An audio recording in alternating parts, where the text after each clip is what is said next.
afternoon. Welcome to my vlog. I'm here now at San Miguel, Bohol.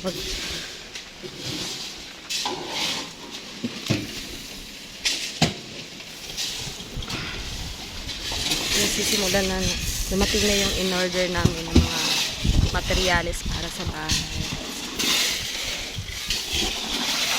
Yung buhangin. Naglalagay na sila ng haligi sa bahay.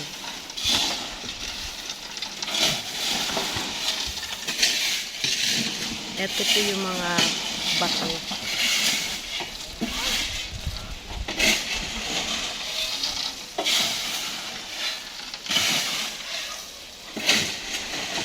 Nukay nila yung mga inilibing na haligi.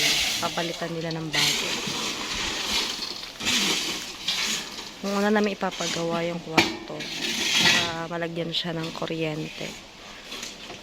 Gaya na kami sa munisipyo, okay na siya for connection na ng kuryente.